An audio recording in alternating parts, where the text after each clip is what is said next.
So the lesson, our go-to thing here,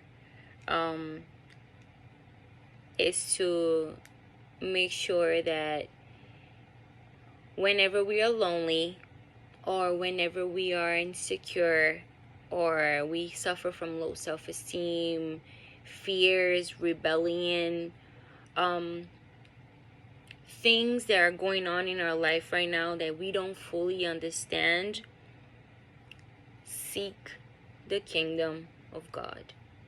Seek Jesus Christ at all time. Ask for deliverance over you, over your family, over your children.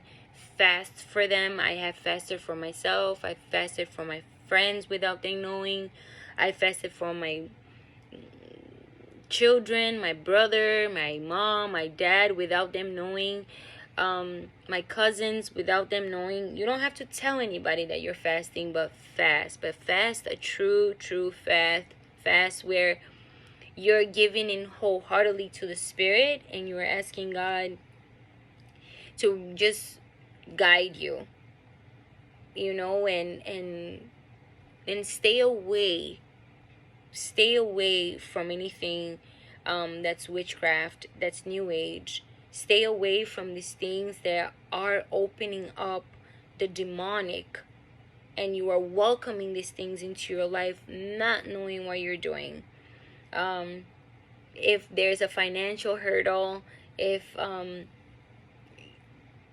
there is a man that you really love, and don't go to these things. Don't get acquaintance to these things, because as an adult, if you go into those things and you walk into a place like that and you're asking them to demand or to put a spell, to cast a spell on someone to be in your life, when you don't know what God has for you, when you don't know that God's plan is always greater, and a lot of the times God doesn't permit things because he knows that person is gonna come in and ruin you and damage you. Now here you are 2-3 years later, and you're broken and you're devastated, and you don't know why you wasted so much time. That's because you went before and you gave yourself, you open yourself, you're obligated to give pictures, to give date of birth, to give personal information, and pay a lot of money to these people to ruin your life, to open doors for your life that if it wasn't for the grace of God, you will be lost. So again, I know it's a touchy subject. I know it's something that not a lot of people are familiar with,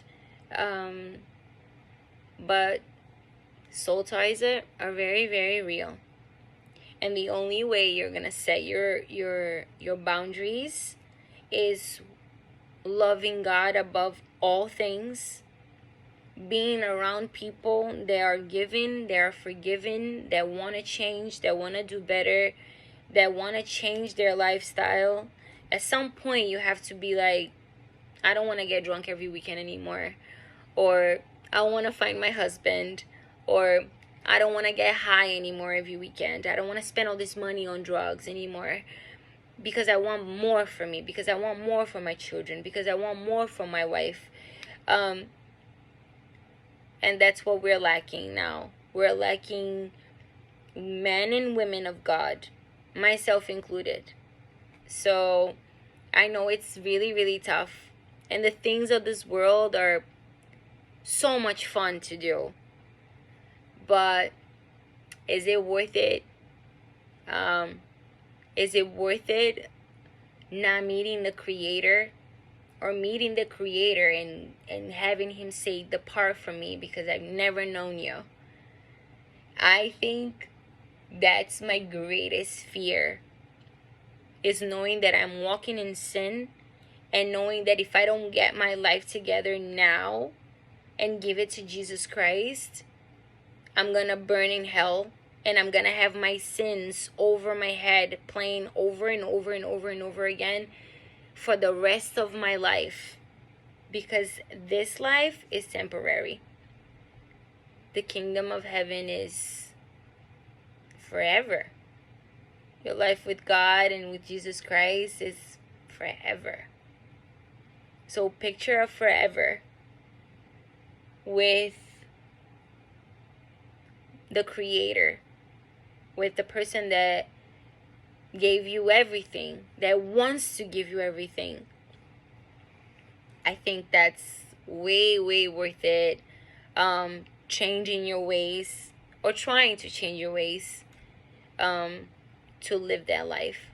So I hope I touched base in a couple of things in regards to soul ties. Let's see what we talk about next.